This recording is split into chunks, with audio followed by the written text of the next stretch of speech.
It was 1995. It was mid-November. There was a forum on globalization that was taking place here at Riverside. And it was there that I heard the announcement that Ken Saro-Wiwa and 8 other Ogoni activists had been executed in Nigeria.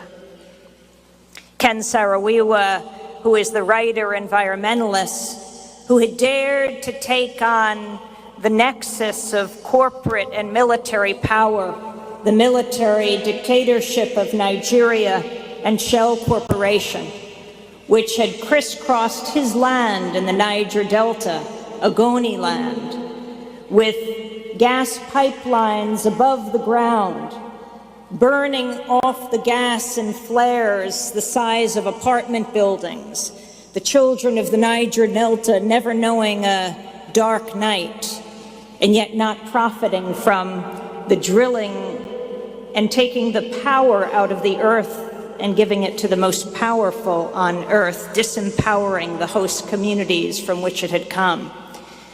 I had met Ken Saro-Wiwa in 1994 when a Nigerian activist brought him into the studios of WBAI. We were doing Wake Up Call that morning, and Bernard White and I sat there as Ken Saro-Wiwa, who was not one of the scheduled guests that morning, held forth.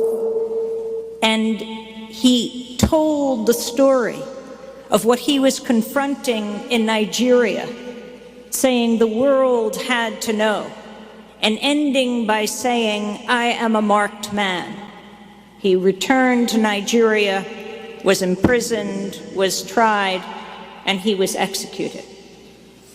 Last week, as we sat in the studios of Democracy Now!, we broadcast the voice of Ken from those days on WBAI, and we broadcast his son, Ken Wiwa, who was announcing that they had just won a settlement with Shell that took 14 years, but they would then win $15.5 million for the Wiwa family and other victims and the people of Ogoni land.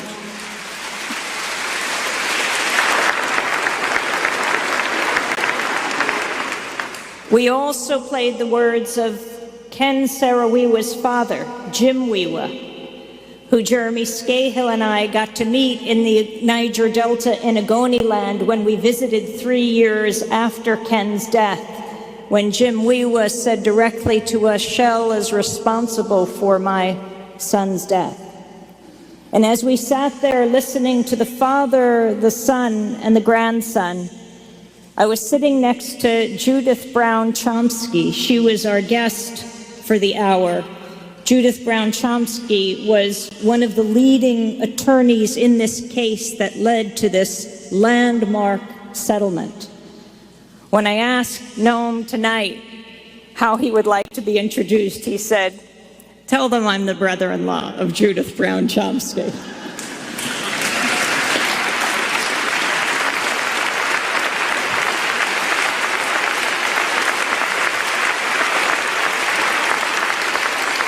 Judith is married to Noam's younger brother, David.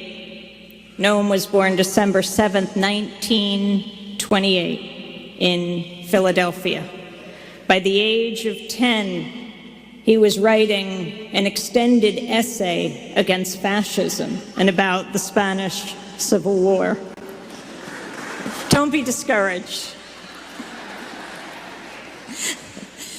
At 14, he was getting his education, as he tells it, in the back of the 72nd Street subway station here in New York. You go out the front, that's where you go buy newspapers, in the front newspaper stand where people would rush by, buy their papers, and go. But it was the back, less populated stand where the stragglers would be, where his uncle ran that newspaper stand. And they would sit and debate and discuss politics. That's where Noam says he was getting his education. I hear that they just opened the back again about 4 years ago, the south side of the 72nd Street subway station, but I understand they removed the newspaper stand. Maybe they're a little concerned about some young Chomskys getting educated for the future. Well, within 2 years, that education clearly got him far, because at 16, he was at the University of Pennsylvania. He went on to be to the Harvard Society of Fellows, where he continued his research into linguistics. By 1953, Chomsky had broken almost entirely from the field as it existed.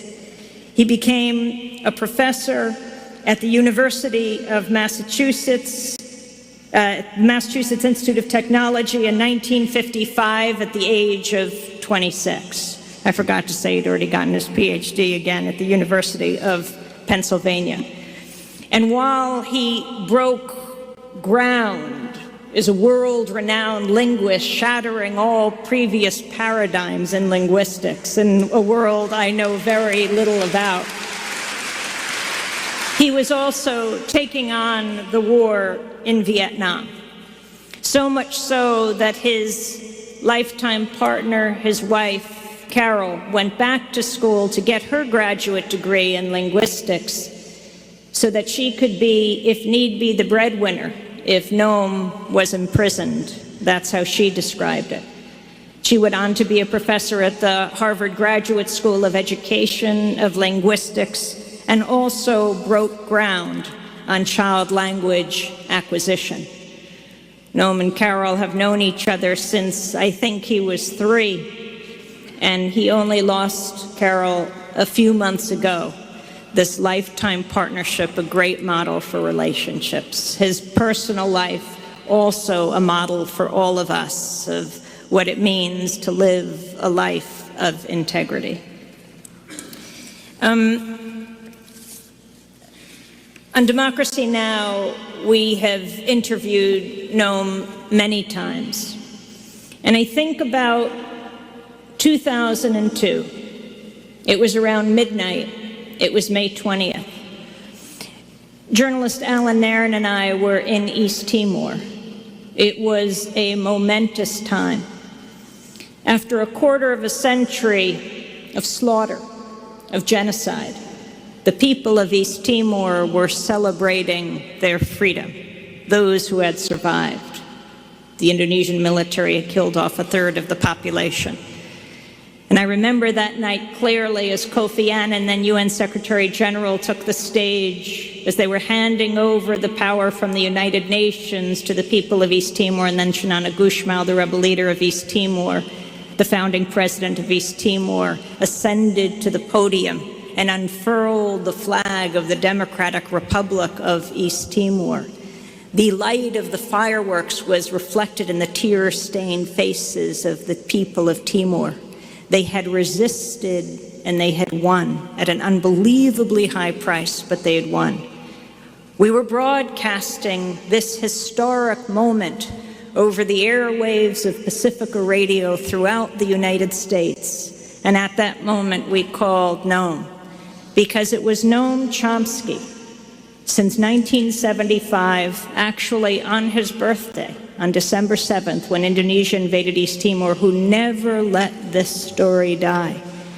In so many of his books, so much of his writings, so many of his speeches, often introducing to people this point on a map so many thousand miles from us. And he let people know what was happening in your name. It was Noam who told us about what was happening in Timor and led us to take those trips to try to expose what was happening.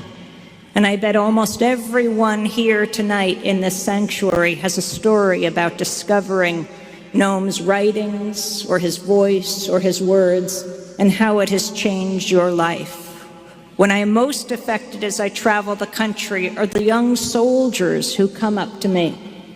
And when I ask them what made the difference, why they turned, why they could be, how they could be so brave and courageous and resisting war, so often these young men and women will say, someone handed me a book of Noam Chomsky.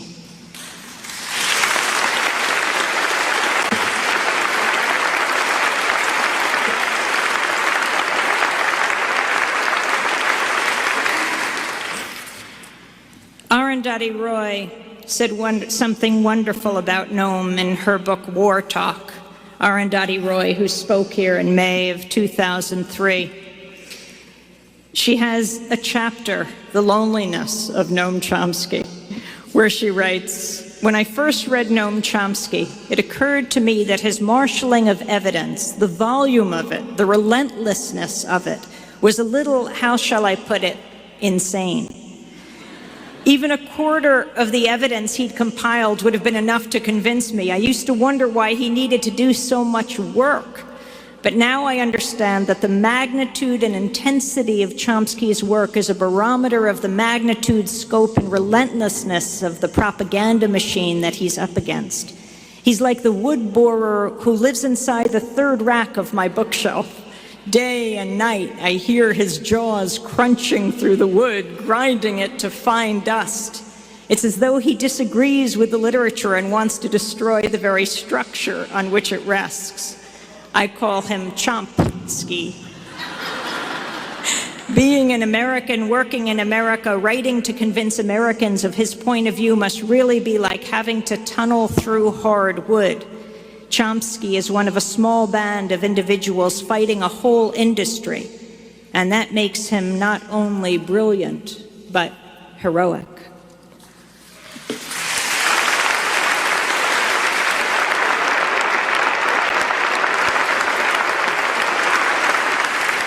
His work, so prolific, his personal support for so many, so important. Just this afternoon, Norm Finkelstein was telling me how he had visited Noam one summer at the beginning, went away, came back at the end, and Noam had already written 2 books. And so he said to a friend, "Noam just finished 2 books." And his friend said, "So I read 2 books this summer too." He said, "No, but he wrote them." And I think of calling Noam Chomsky in Turkey.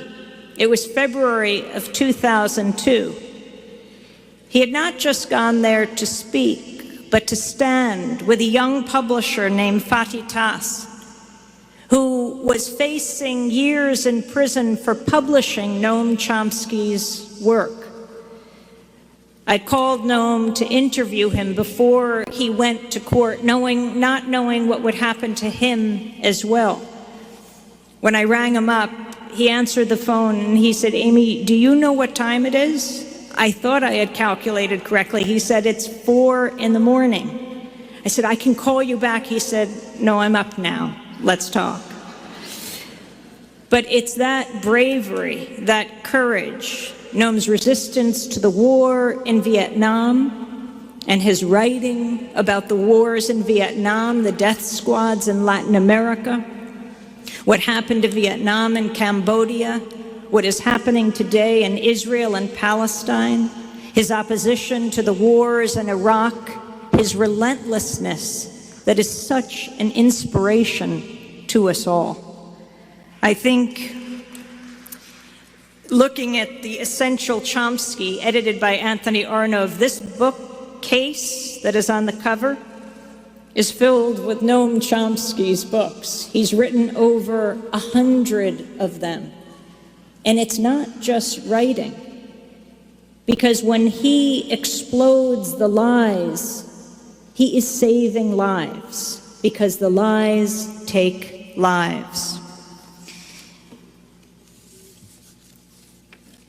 I don't know who said this quote, but someone once said, "I think back on my life at all the times I thought I went too far, and I realize now I didn't go far enough." Well, I think Noam Chomsky has clearly gone the distance.